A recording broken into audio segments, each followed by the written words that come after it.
അതിജീവിതരുടെ അഭിപ്രായങ്ങളെ, അതിജീവിതരുടെ വെളിപ്പെടുത്തലുകളെ തീറ്റയായി വ്യാഖ്യാനിക്കുന്ന ഒരു കേന്ദ്രമന്ത്രിയാണ് നിങ്ങളുടെ ഉള്ളതെന്ന് പറയുന്നതിൽ നിങ്ങൾക്ക് അല്പമെങ്കിലും നാണമില്ലേ സുരേഷേ? ശ്രീ അരുൺ ഒരു കാര്യം പറഞ്ഞല്ലോ, ഇനി അടുത്ത കാര്യം പറയാം. അദ്ദേഹം എന്താ പറഞ്ഞത്?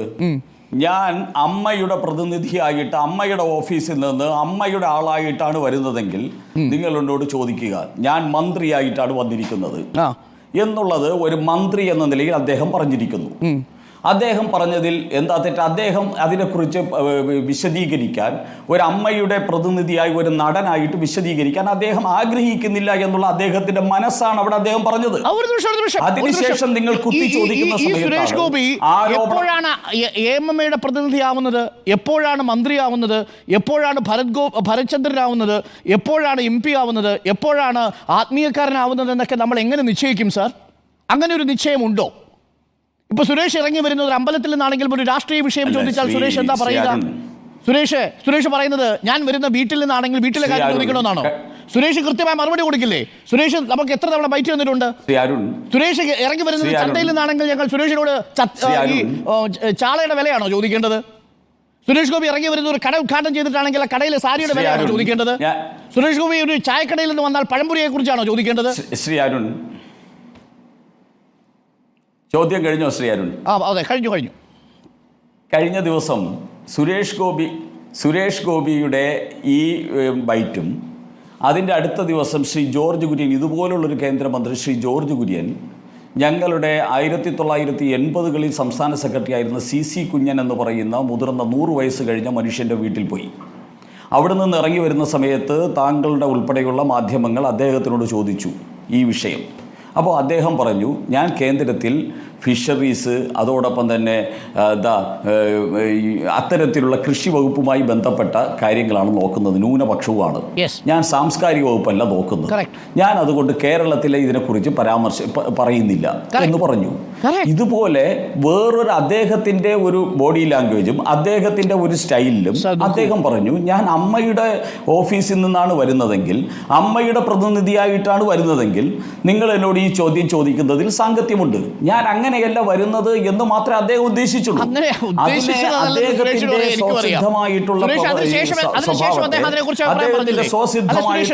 സുരേഷ് ആദ്യം പറഞ്ഞു ജോർജ് കുര്യനെ നമ്മൾ ബഹുമാനിക്കുന്നതും ജോർജ് കുര്യൻ പറഞ്ഞതിനെ നമ്മൾ ഒരു വിമർശനത്തോട് കാണാത്തത് എന്തുകൊണ്ടാണെന്നറിയാമോ? അത് അദ്ദേഹം വസ്തുതയാണ് പറഞ്ഞത്.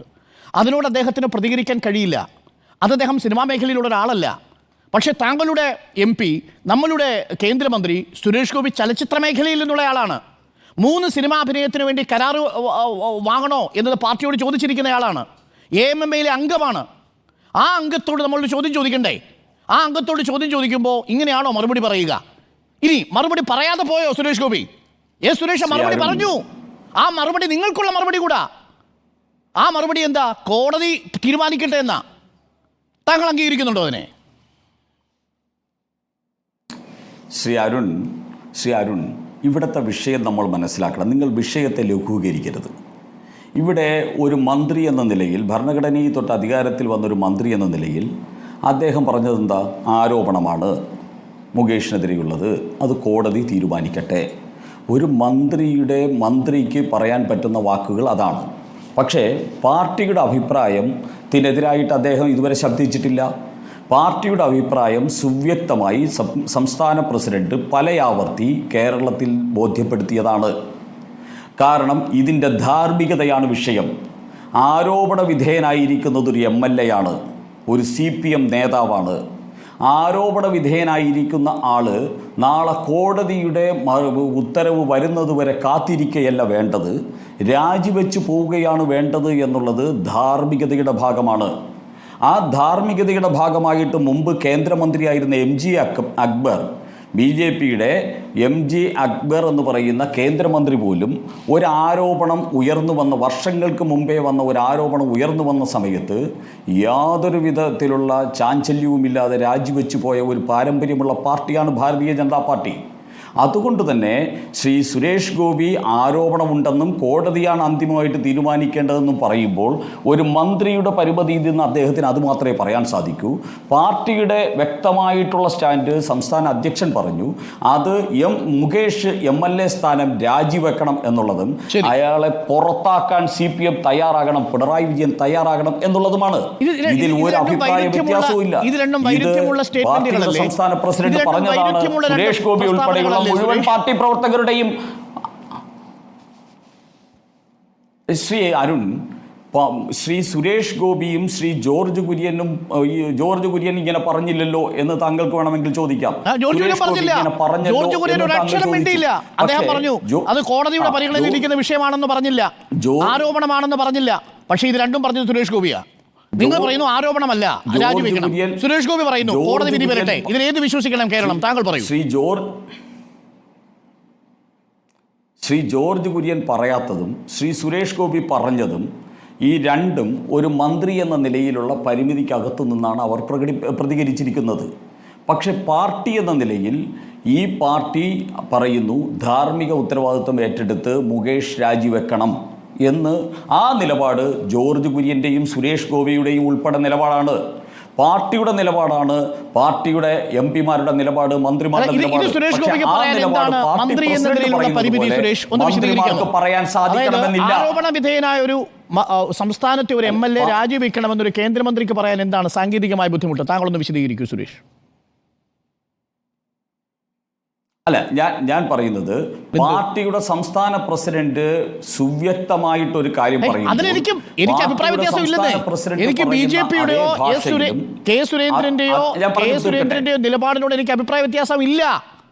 താങ്കളുടെ അഭിപ്രായത്തോടും എനിക്ക് അഭിപ്രായ വ്യത്യാസം ഇല്ല. ഇത് താങ്കളുടെ ചോദ്യവും കോൺഗ്രസിന്റെ ചോദ്യവും ഭയന്ന് CPM-ന്റെ ഒരു പ്രതിനിധി നമ്മുടെ ചർച്ചയിൽ പങ്കെടുക്കുന്നില്ല. അല്പസമയം മുമ്പ് അദ്ദേഹം ചർച്ചയിൽ പങ്കെടുക്കാമെന്ന് അറിയിച്ചു. സുരേഷ് ഗോപിയുടെ വിഷയമാണെങ്കിൽ മാത്രമേ ചർച്ചയിൽ പങ്കെടുക്കാവൂ. മുകേഷിനെ കുറിച്ചുള്ള ചോദ്യങ്ങൾക്ക് അദ്ദേഹം പങ്കെടുക്കില്ല. ഞങ്ങൾ അദ്ദേഹത്തോട് പറഞ്ഞു, ഞങ്ങൾ ആദ്യഘട്ടത്തിൽ ചർച്ച ചെയ്ത് സുരേഷ് ഗോപിയുടെ പ്രതികരണത്തെക്കുറിച്ചാണ്. അദ്ദേഹം ഇരിക്കാമെന്ന് സമ്മതിച്ചു. പക്ഷേ മുകേഷിന്റെ വിഷയം ഉൾപ്പെടും, അത് പാർട്ടി ഒരു നിലപാടെടുക്കുന്നതിന് മുമ്പ് പ്രതികരണം അറിയിക്കാൻ കഴിയാത്തതുകൊണ്ട് അദ്ദേഹം പോയി. ചർച്ചയിൽ CPM പ്രതിനിധിയില്ല. അതുകൂടി പ്രേക്ഷകർ അറിയണം. മുകേഷ് MLA രാജിവെക്കണമോ എന്ന ചോദ്യം ഞങ്ങൾ ആരോട് ചോദിക്കണം?